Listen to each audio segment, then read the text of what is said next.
오늘 말씀은 말씀을 배우고 가르치는 예수님의 제자라는 제목으로 함께 말씀을 나누겠습니다. 본문 말씀은 골로새서 3장 16절 말씀입니다. 같이 읽겠습니다. 그리스도의 말씀이 너희 속에 풍성히 거하여 모든 지혜로 피차 가르치며 권면하고 시와 찬송과 신령한 노래를 부르며 감사하는 마음으로 하나님을 찬양하고. 사도 바울이 그리스도의 말씀이 너희 속에 풍성히 거하여 이렇게 말씀하셨습니다. 그래서 모든 지혜로 피차 가르치며 권면하고 그리고 하나님을 찬양하라고 이렇게 말씀을 하셨죠. 예수님께서 이제 부활하고 승천하신 후에 제자들에게 당부하신 것이 내가 너에게 분부한 모든 것을 가르쳐 지키게 하라고 말씀을 하셨습니다. 그래서 이제 제자들이 그 말씀에 순종을 해서 약속하신 성령을 받고 그 다음에 이제 곧바로 나가서 이제 복음을 전했죠. 그리고 또 사도 바울 같은 경우는 정말 그 당시에 이제 교통이라든지 통신이라든지 이런 것들이 정말 안 좋은 때에도 1차, 2차, 3차, 4차 이렇게 전도여행을 하고 그리고 그냥 그 한 번 방문한 걸로 끝낸 것이 아니라 다시 한번 또 가고 이렇게 해가지고 그 교회들을 든든히 세우고 그리고 또 짧게는 몇 주, 또 길게는 몇 년 동안 그곳에 이렇게 거주하면서 이제 제자들을 일으킨 사역을 했습니다. 또 그것이 여의치 않을 때는 또 서신서를 이렇게 보내기도 했습니다. 이 사도 바울이 또 굉장히 핍박을 많이 당했잖아요. 그러다 보니까 어떤 때는 말을 타고 가고 나귀를 타고 가고 이럴 수 있는 거리도 배를 타고 이렇게 돌아가거나 아니면 도보로 꼭 이동을 하거나 이제 이런 경우들이 많았거든요. 그리고 어떨 때는 생명의 위협을 느끼기도 하고 굉장히 많은 고통이 있었죠. 하지만 그럼에도 불구하고 이 사도 바울이 자신의 생명을 이렇게 드리면서까지 계속해서 이제 제자들을 양육하고 또 교회들을 세웠던 것은 바로 이 세계 복음화의 이 초석이 되는 그런 기초를 마련을 한 것입니다. 우리도 마찬가지죠. 예수를 믿고 나서 그냥 내가 그대로 이 상태로 있는 것이 아니라 우리 믿음이 성장을 하고 그리고 또 견고해져서 내가 예수님의 제자로 먼저 일어나고 그리고 나를 통해서 많은 사람들이 예수님의 제자로 일어날 수 있도록 해야 됩니다. 그런데 우리의 믿음을 이렇게 성장시키는 것은 바로 하나님의 말씀이죠. 그래서 지난번에 제가 말씀드렸지만 저희들은 반드시 계속해서 배우고 또 계속해서 가르치고 그래서 배우고 가르치는 것을 쉬지 않고 해야 됩니다. 그리고 이제 이것을 이제 요즘 분들은 목사님이나 전도사님 이런 분들한테만 해당되는 게 아니냐 이렇게 생각을 하시는데 그것이 아니라 모든 크리스천들에게 다 해당이 되는 것입니다. 제가 이제 교회 처음 왔을 때 이제 저희 교회가 90년대 후반에 제가 처음 왔는데 그때 이미 셀그룹을 다 하고 있었어요. 그래서 이제 제가 교회 왔을 때 저를 이렇게 좀 케어해주고 저를 위해서 기도해주는 셀 목회자가 있었어요. 그러니까 이제 제가 교회를 처음 다니다 보니까 이제 낯설잖아요. 많은 부분들이 이제 그런 것들을 잘 극복할 수 있도록 좀 도와주시고 그리고 따로 만나서 밥도 먹고 대화도 나누고 이렇게 해서 말씀도 또 가르쳐주고 기도도 해주시고 이렇게 해서 잘 케어를 해주셨습니다. 그리고 오늘 또 정발 목사님께서 토요일마다 토요 성령학교를 하셨어요. 그리고 이하준 목사님께서 이제 주중에 성경 공부를 하셨거든요. 그러니까 이제 그때를 보면은 진짜 공예배 뿐만이 아니라 또 주중에 성경 공부, 토요 성령학교, 그러니까 그때가 청년부 모임이었죠. 그러다 보니까 거의 일주일 내내 이제 교회를 오는데 사실은 그 당시에는 그걸 정말 당연하게 생각을 했었던 것 같아요. 아, 교회는 다 이렇게 다니나 보다. 그렇게 해가지고 이제 진짜 일주일 내내 이제 계속 교회를 오는 거예요. 근데 이제 또 제가 너무 감사한 거는 제가 교회를 처음 다니다 보니까 그때 성경학교나 또 화요 성경 공부나 또 주중에 목사님 설교나 주일 설교나 이런 말씀들이 저한테는 다 새로운 것이었어요. 그러니까 다 새로 듣는 말씀이었죠. 태어나서 처음 듣는 말씀들. 이제 그런 것들이 그래서 굉장히 감사했고, 그 당시에는 이제 영상이라든지 이런 게 별로 없었잖아요. 기껏 해봐야 이제 테이프를 뭐 간증 테이프 같은 거 이렇게 구해가지고 듣기도 하고, 또 아니면은 뭐 그 라디오 방송 이 정도인데, 어쨌든 그래서 이제 현장 예배가 굉장히 그 당시에는 모든 사람들에게 되게 중요했고, 그리고 내가 뭔가 이렇게 찬양을 열심히 하고 싶다. 그러면은 유튜브 틀어놓고 찬양 듣고 이게 아니라 무조건 교회를 다 나와가지고, 그러니까 우리 몸을 진짜 하나님께 이 요제의 찬양의 제사로 드리는 거죠. 그 당시가 참, 지금 생각해보면 이제 그거를 다 당연하게 생각을 하고 교회를 다녔고, 그렇게 해서 이제 훈련을 받았던 세대였기 때문에 어떻게 보면은 저는 정말 제가 축복을 받았구나 그 생각도 들거든요. 그리고 이제 또 제가 교회 왔을 때 이미 목사님께서 이제 은사 사역이라든지 또 영분별이라든지 또 중보기도 훈련이라든지 또 제자 양육 그리고 세계 선교 이런 것들을 전반적으로 다 하고 계셨어요. 그러니까 90년대 후반에 그런 거를 다 했기 때문에 굉장히 앞서가는 그런 사역을 하고 계신 거죠. 거기다가 이제 신문을 발행을 하셨는데, 이제 여러분이 초창기에 나온 그 신문을 못 봐서 그렇지만, 그게 이제 2000년대 중반이었거든요. 근데 그 당시에 이미 WCC나 신사도나 또 종교 혼합주의 이런 여러 가지 것들에 대해서 다 다뤘었어요. 요새 인터넷에 여러분이 뭐 신사도라든지 이런 것들을 검색을 해보면 크리스천 트리뷴을 통해서 나온 자료들이 굉장히 많아요. 카톨릭에 대해서 잘못된 점 이런 것들도 그렇고, 네, 그래서 그 당시에 그래도 그런 것들이 조금씩 이렇게 신문을 통해서 전파가 되고, 그리고 또 인터넷이 이렇게 활발해지면서 이제 이런 것들이 퍼지면서 이제 사람들이 이제 이런 걸 검색을 해볼 때, 그래도 이런 기초적인 지식이 있으니까 그나마 그래도 한국교회가 좀 보전을 받을 수 있었구나. 저는 이제 그런 생각이 들었습니다. 여러분, 그 서초동에서도 그리고 또 셀그룹이 굉장히 활성화가 됐었어요.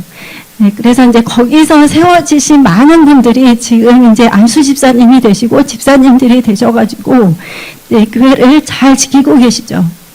네, 이처럼 한 사람의 영혼을 예수 그리스도의 제자로 세우는 데는 굉장히 큰 힘이 들어가고 기도가 들어가고 또 많은 분들의 인내와 눈물과 또 그리고 지속적으로 사랑의 수고를 해야 되는 그런 노력들이 필요합니다.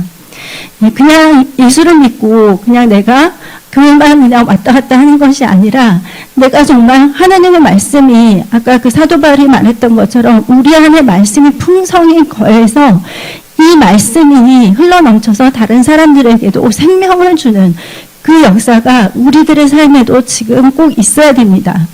그래서 지금 우리가 사랑의 수고를 해야만 반드시 열매를 거둘 수가 있는 거죠.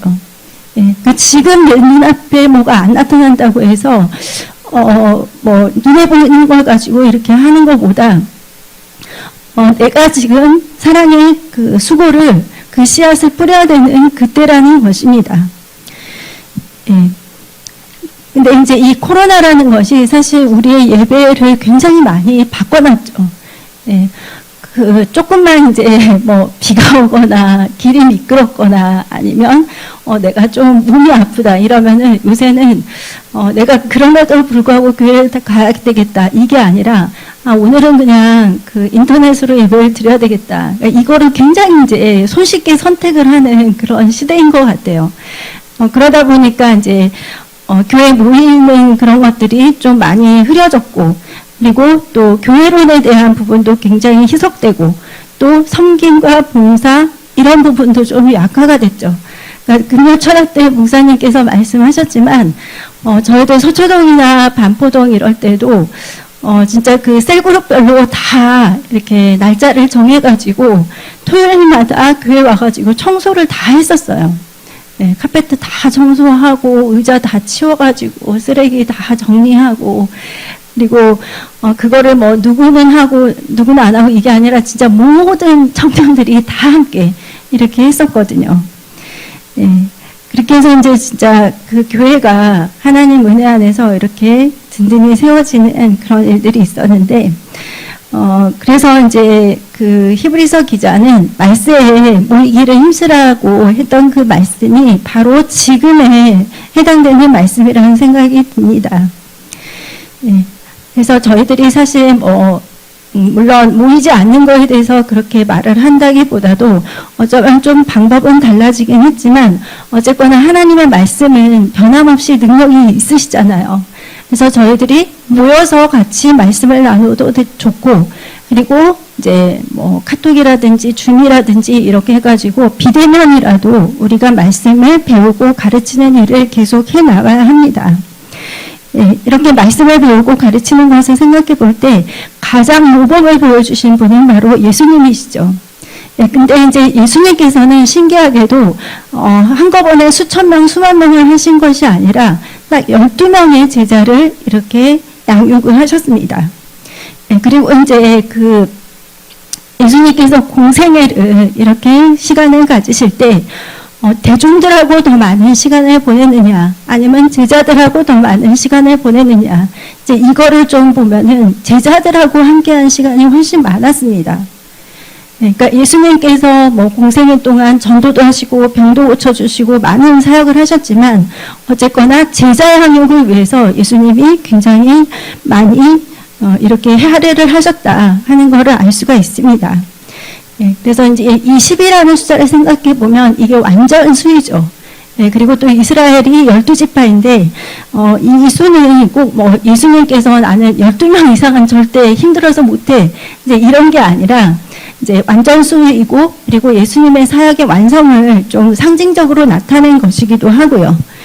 예, 그리고 이제 예수님께서 또 근데 저희들이 성경을 자세히 보면은 처음부터 12명이 다 있었던 건 아니에요. 네, 처음에는 이제 안드레가 오고, 안드레를 통해서 베드로가 오고, 그리고 또 빌립이 오고, 그리고 나다나엘이라고 바돌로메라는 그 사도인데 그 사람이 오고, 또 야고보가 오고, 이렇게 해서 한 명 한 명 이렇게 이제 왔었고, 그리고 마태 같은 경우는 또 굉장히 또 늦게 예수님이 부르셨잖아요. 네. 그러니까 예수님께서도 처음부터 12명, 아니면 누가복음에 나오는 70명, 아니면 고린도 그 전후서에 나오는 500명, 처음부터 그렇게 하신 것이 아니라 2명, 3명, 4명 이렇게 하면서 제자들의 숫자가 늘어나니까 이제 그 안에서 기도하시면서 12명을 이렇게 선발을 하시고 예수님을 따르는 또 많은 제자들이 또 있었거든요. 네, 그래서 그 누가복음 보면은 예수님께서 그 70인을 이렇게 전도를 보내시잖아요. 이제 이런 것들도 있고, 저희 교회가 1,000명을 위해서 기도하고 있는데 사실 이 몇천 명, 몇백 명 이것도 한 영혼에서 시작된다는 걸 저희들이 알아야 됩니다. 네, 그러니까 이제 한국 교회나 좀 한국 사회는 사실 성과를 굉장히 중요시하죠. 네, 숫자, 성과, 그리고 또 결과에 굉장히 초점을 많이 맞추고 있습니다. 하지만 그런데 하나님께서는 그게 아니에요. 네, 우리가 한 영혼의 소중함, 그 가치를 알기를 원하시고, 그리고 그렇게 가장 모범을 보였던 사람이 이제 다윗이 있죠. 네, 다윗은 양 한 마리를 위해서 곰과 사자와 싸웠습니다. 네, 그렇게 해서 이제 양들을 지키는 그 중심을 보시고 하나님께서 이스라엘 민족을 맡겨주신 거거든요. 예, 이처럼 하나님께서는 지금도 우리의 중심을 보고 계십니다. 예, 그러면 우리가 이 하나님의 말씀을 배울 때 어떤 역사들이 일어나는지 살펴보면 첫 번째는 우리가 말씀을 배울 때 믿음이 자라고 굳건해집니다. 예. 하나님 말씀은 그 자체로 살아있고 능력이 있기 때문에 우리가 함께 모여서 말씀을 나눌 때 우리 믿음이 성장을 하고 그리고 굳건해진다는 것을 알아야 됩니다. 네, 로마서 10장 17절 말씀에 그러므로 믿음은 들음에서 나며 들음은 그리스도의 말씀으로 말미암았느니라 이렇게 말씀하셨습니다. 그러니까 우리가 믿음이 성장하려면 반드시 말씀을 꼭 들어야 돼요. 네, 그리고 사도행전 16장 4, 5절에 여러 성으로 다녀갈 때 예루살렘에 있는 사도와 장로들이 작정한 규례를 그들에게 주어 지키게 하니 이에 여러 교회가 믿음이 더 굳건해지고 수가 날마다 늘어가니라. 예. 그러니까 그 하나님의 말씀이 선포될 때 믿음이 굳건해지고 그 수가 늘어갔다고 했습니다. 그러니까 내가 내 신앙이 좀 잘 흔들리거나 아니면 항상 제자리 걸음이거나 이런 분들은 내가 교회 중심의 신앙생활을 잘 하고 있는지, 그리고 또 교회에서 하는 그 양육을 내가 잘 받고 있는지 이거를 좀 점검해 보셔야 됩니다. 그러니까 이제 교회에서는 양육을 하고 있는데 내가 그걸 계속 거절을 하면 또 그것도 어떻게 할 수가 없는 거예요. 그러니까 내가 의지를 사용해서 하나님께 기도하고 예배드리고 또 성경 공부하는 것도 내가 시간을 내드려야 됩니다. 하나님께. 그리고 두 번째는 말씀을 배울 때 우리가 하나님 나라의 일꾼이 될 수가 있습니다. 디모데전서 4장 6절에 내가 이것으로 형제를 깨우치면 그리스도 예수의 좋은 일꾼이 되어 믿음의 말씀과 내가 따르는 좋은 교훈으로 양육을 받으리라. 하나님의 말씀으로 그 형제들을 깨우칠 때 그들이 예수 그리스도의 좋은 일꾼들로 이렇게 성장을 한다는 것입니다. 저희들이 이제 교회의 여러 사역들을 보면은 곳곳에 이제 잘 훈련된 일꾼들이 필요한데, 이 사람들이 일어날 수 있게 만드는 것이 바로 하나님의 말씀이라는 것입니다. 그리고 이제 이 말씀을 가르치고 배울 때 또 중요한 것이 뭐냐면, 이 셀그룹 목회자가 교회의 비전으로 하나 된 사람이어야 해요. 이 사람 자체가 교회의 비전으로 견고히 잘 세워져서 그 같은 비전을 나눌 수 있는 사람이 되어야 합니다. 그러니까 예를 들면은 목사님께서 가지신 이 교회 비전이 있는데 이 셀 목회자가 자기 마음대로 말씀을 선포하고 사람들에게 자기의 그 생각들을 이렇게 전달을 하고 이렇게 하면은 교회의 일꾼으로 세워질 수가 없다는 것이죠. 또 이런 경우도 있어요. 셀 목회자가 이제 그렇게까지는 안 하겠지만 약간 압살롬이 이스라엘 사람들의 마음을 훔쳤잖아요. 그러니까 그 중간에서 목회자와 또 교회와 성도들이 하나로 연합되도록 이렇게 셀그룹을 이끌어가야 되는데 교회가 목사님에 대해서 이렇게 부정적인 이야기들을 하게 되는 경우, 이제 그럴 때는 교회의 하나된 비전으로 제자들이 세워지기가 어렵죠.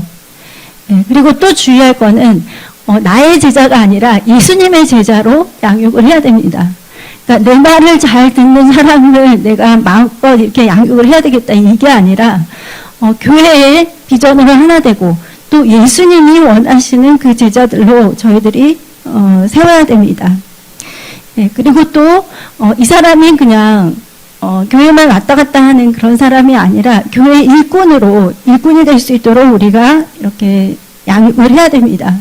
그러니까 교회라는 곳이 목사님께서도 말씀하셨지만 내 눈물이 있고 또 내 기도가 있고 또 내 섬김과 봉사가 있고 이렇게 해서 나의 수고와 눈물과 기도가 들어간 곳이 바로 내가 섬기는 교회거든요. 교회가 어떤 분들인데 사실 또 이제 교회에 와서 내가 섬김을 받기만 원하는 분들도 사실은 있더라고요. 그러니까 교회에 오면 뭐라도 하나 더 가져가려고 그러고 그러니까 뭔가 누군가가 나에게 다 해주기를 원하고. 근데 이제 저는 두 분 목사님께 배웠던 것이 교회는 내가 나의 것을 하나님께 드려서 헌신하고 봉사하는 곳이에요. 그렇게 해서 우리가 섬길 때 교회 일꾼으로 세워질 수가 있습니다. 그래서 이 세대가 교회론이 흐려지고 또 모이게 힘쓰질 않고 또 인터넷을 중심으로 해서 우리가 모이자 이렇게 나간다 하더라도 저희들은 이 세대를 본받아서는 안 됩니다. 초대교회 성도들이 그 카타콤에라도 생명을 걸고 모였던 이유가 교회는 모여야 되거든요. 그렇기 때문에 저희들은 예수님께서 이 성경을 통해서 가르쳐 주신 대로 그렇게 해야 됩니다. 골로새서 2장 19절에 보니까 머리를 붙들지 아니하는지라 온몸이 머리로 말미암아 마디와 힘줄로 공급함을 받고 연합하여 하나님이 자라게 하심으로 자라느니라. 예수님께서 그의 머리가 되시는데 이 머리로 말미암아 마디와 힘줄로 그 말씀의 공급을 받죠. 그렇게 해서 하나님께서는 우리에게 연합하라고 하셨습니다. 연합해서 하나님 안에서 자라도록 그렇게 해야 됩니다. 그리고 세 번째, 우리는 말씀을 배울 때 하나님의 사람으로 온전하게 되고 능력을 갖추도록 그렇게 해야 됩니다. 디모데후서 3장 16절 17절에 모든 성경은 하나님의 감동으로 된 것으로 교훈과 책망과 바르게 함과 의로 교육하기에 유익하니 이는 하나님의 사람으로 온전하게 하여 모든 선한 일을 행할 능력을 갖추게 하려 함이라. 이 성경은 그 자체로 능력이 있기 때문에 내가 셀그룹을 할 때 내가 뭐 특별한 어떤 거를 뭐 해야 되겠다 이런 것보다도 이제 그 말씀 그대로를 내가 순수하게 전달을 해주면 돼요. 오히려 내가 내 생각을 넣고 내 어떤 판단이라든지 이런 것들을 자꾸만 집어넣다 보면 오히려 그게 누룩이 될 수 있거든요. 그래서 저희들은 이 성경으로 교훈하고 책망하고 바르게 하고 의로 교육하는 이 말씀으로 이렇게 셀그룹을 해야 됩니다. 그래서 이 성경만큼은 사실 완전한 졸업이 없어요. 우리가 예수님 만나는 그 순간까지 계속해서 이 말씀을 읽고 배우고 또 연구하고 그리고 또 어떨 때는 이제 저도 생각을 해보는 거예요. 성경이 그렇게 짧은 책이 아니고 또 그렇다고 해서 다 못 읽을 만큼 너무 길지도 않고 하나님께서 어쩌면 이렇게 적절하게 하셨을까. 그러니까 적어도 1년에 1독을 이렇게 계속해서 이렇게 하면은 또 저희들이 금방금방 잘 잊어버리잖아요. 구약 읽다 보면 예전에 읽었던 신약은 또 금방 잊어버리고 이런 것들이 있는데 그래서 저희들은 계속해서 내 스스로가 말씀을 찾아서 읽고 그리고 또 말씀을 공부를 해야 됩니다. 이 말씀을 배우면 아까 말씀에 하나님의 사람으로 온전해진다고 했습니다. 그래서 모든 선한 일을 행할 능력을 갖추게 되어서 하나님께 쓰임받게 되기 때문에 여러분들은 말씀을 꼭 배우시고 또 계속해서 말씀을 가르치십시오. 유명한 말이 있죠. 기회가 오기 전에 준비되어 있어야 한다.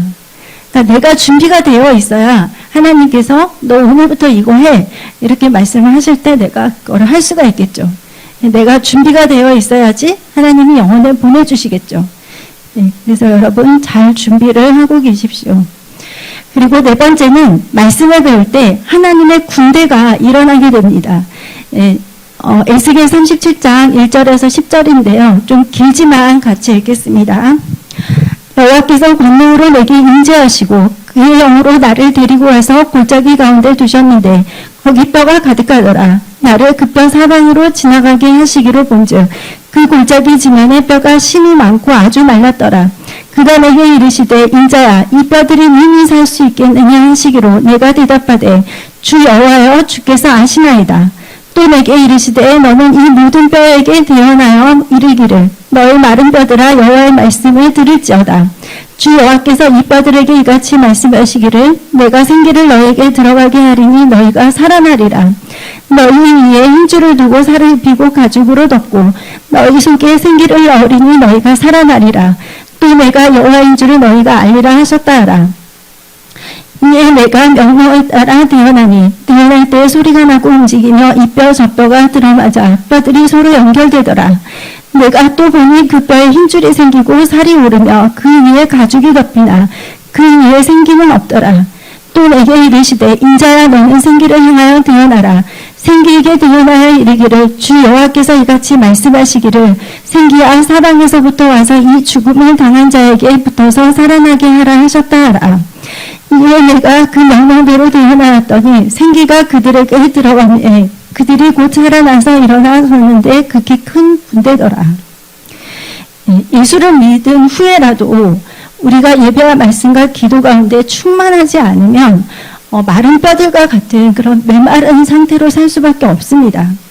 근데 이제 이 에스겔 선지자가 하나님의 말씀에 순종해가지고 마른 뼈들에게 하나님의 말씀을 대언을 했죠. 첫 번째 대언을 했을 때 힘줄이 생기고 또 살이 오르고 가죽이 덮였습니다. 그런데 아직 생기가 없다고 했어요. 그래서 이제 두 번째 이제 말씀을 대언을 했을 때 그때 이제 하나님의 생기가 들어가게 되어서 그들이 살아서 일어났는데 그것이 큰 군대가 되었다고 했습니다. 예, 하나님의 말씀에는 이런 놀라운 능력이 있습니다. 그러니까 사람을 살리고 회복시키는 것이 바로 하나님의 말씀의 능력이라는 걸 저희들이 알 수가 있습니다. 그리고 이들이 말씀을 들었을 때 그냥 일반 사람이 아니라 하나님의 큰 군대로 일어나게 되었죠. 예, 그래서 만약에 내가 교회를 다니고 있는데 아직 생기가 없고 또 나약한 신앙인으로 살고 있다면 반드시 하나님의 말씀을 배우고 꼭 말씀으로 무장을 해야 됩니다. 네, 그리고 이제 5번째로 말씀을 배울 때 사탄을 공격하는 무기, 즉 성령의 검을 우리는 갖게 됩니다. 네, 에베소서 6장 17절에 구원의 투구와 성령의 검, 곧 하나님의 말씀을 가지라고 했습니다. 네, 저희들이 이제 살아가면서 이 신앙생활을 할 때 굉장히 영적 전쟁이 많이 있는데 이 싸움에서 이기기 위해서는 우리는 반드시 하나님의 말씀으로 무장을 해야 됩니다. 예수님께서도 말씀으로 사단을 이기셨죠. 그래서 우리도 말씀이라는 이 무기를 가지고 전쟁에 임해야 됩니다. 그런데 이제 의외로 굉장히 많은 분들이 이렇게 스스로 성경을 꾸준히 읽고 또 한 발 더 나아가서 이 말씀을 내가 연구하고 또 이 말씀을 배우고 더 깊이 이 말씀에 숨겨진 그런 보화들을 계속해서 발견해 나가는 그 노력들을 사실은 많이 하지는 않습니다. 예, 심지어 목사님들조차도 성경을 계속 읽는 분들이 많지 않다고 이렇게 말을 하는 경우도 있어요. 예, 그래서 저희들은 그렇게 하는 걸 이제 알기 때문에 교회에서는 이제 이 양육을 계속해서 해 나가는 거죠. 그러니까 이제 저희들은 이 양육에 함께 이제 동참을 해야 됩니다. 그래서 내가 먼저 배우고 그리고 이 말씀을 가르칠 수 있는 그런 사람이 되어야 됩니다. 사단은 다른 사람이 아니라 말씀이 없는 사람들을 노리고 공격을 해요. 그래서 말씀이 없으면 쉽게 영적 전쟁에서 패하기 때문에 저희들은 꼭 이 성령의 검, 하나님의 말씀을 갖고 있어야 됩니다. 그러면 우리가 이 예수님의 명령을 따라서 말씀을 가르쳐 지키게 하기 위해서 어떤 걸 해야 되느냐면 첫 번째, 내가 먼저 말씀을 배우고 무장해서 예수 그리스도의 제자로 세워져야 합니다. 일반 그 의사 선생님들도 인간의 육체를 치유하기 위해서 한 10년 정도는 이렇게 공부를 하시잖아요. 전공의까지 이렇게 따시려면은 10년이 넘는 시간이 걸리는데, 그거에 비하면 정말, 우리 영혼을 이렇게 돌보고 책임지는 그런 사명을 감당하기 위해서는 정말 더 많은 노력이 필요하겠죠. 그래서 저희들은 꼭 잘 배워야 되고, 또 하나님께서 저희들을 또 테스트를 해보고 검증을 해보시겠죠. 디모데후서 4장 2절에 너는 말씀을 전파하라. 때를 얻든지 못 얻든지 항상 힘쓰라. 범사에 오래 참음과 가르침으로 경책하며 경계하며 권하라. 그래서 여러분 잘 배워서 잘 가르치는 셀 목회자들이 꼭 되시기 바랍니다. 이 말씀을 가르치는 거에 대해서 물론 이제 성도님들이 예수를 안 믿는 분들이 교회에 오는 거를 사단이 굉장히 싫어하고 또 이들이 교회 안에서 잘 양육을 받아서 하나님의 군대로 세워지는 것을 또 굉장히 싫어하거든요. 그렇기 때문에 이런 영적 전쟁이 있다는 것을 꼭 알고 저희들은 기도를 하면서 이렇게 섬겨야 됩니다. 그리고 두 번째는 우리가 성령으로 충만을 받아야 됩니다. 성령의 권능을 받아야만 영혼을 섬기는 일들을 잘 감당할 수가 있습니다. 사도행전 6장 8절에 오직 성령이 너희에게 임하시면 너희가 권능을 받고 예루살렘과 온 유대와 사마리아 땅끝까지 이르러 내 증인이 되리라 하시니라.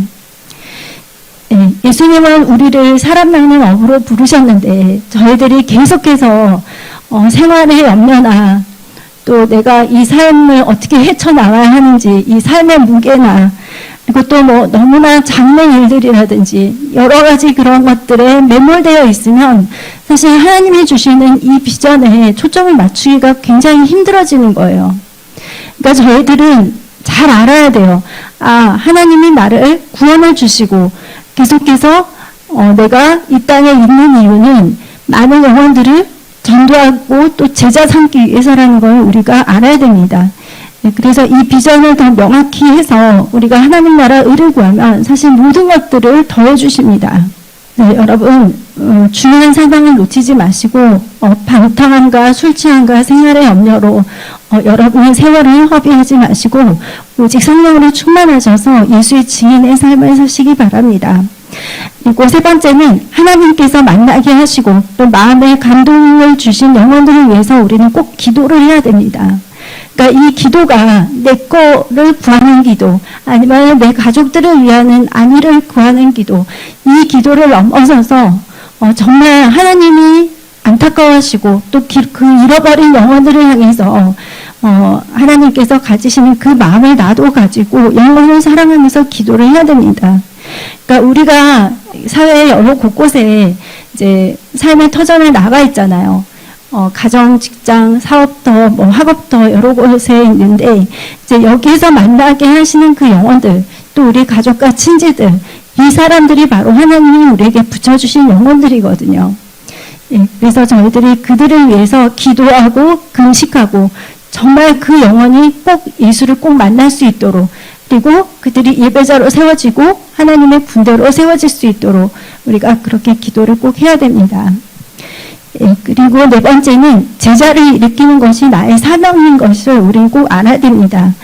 예, 사도행전 5장 42절에 그들이 날마다 성전에 있든지 집에 있든지 예수는 그리스도라고 가르치기와 전도하기를 그치지 아니하리라.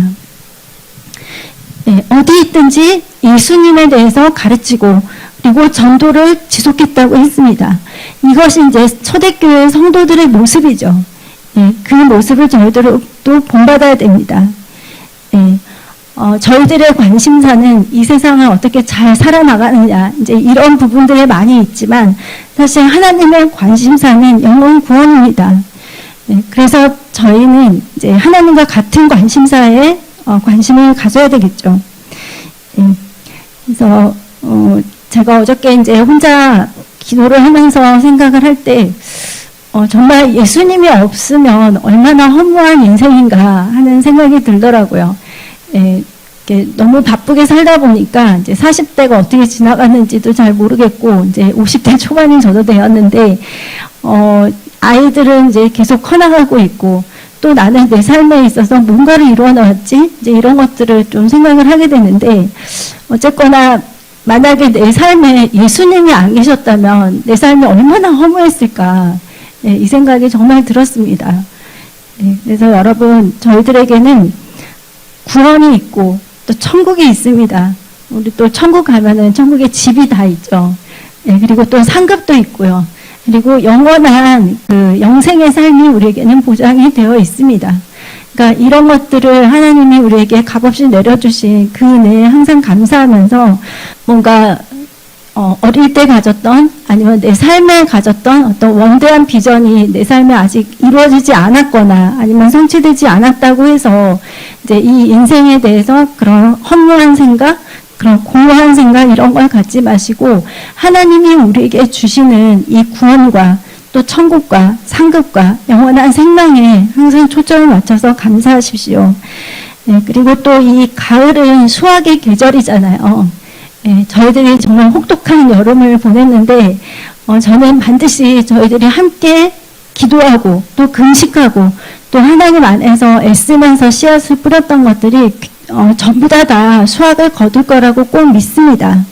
네, 그래서 사랑의 수고를 지금 부터 계속해서 지속해서 해 나아가시고 거기에 좋은 열매가 맺어질 것을 꼭 기대하시기를 바랍니다. 예, 기도하겠습니다.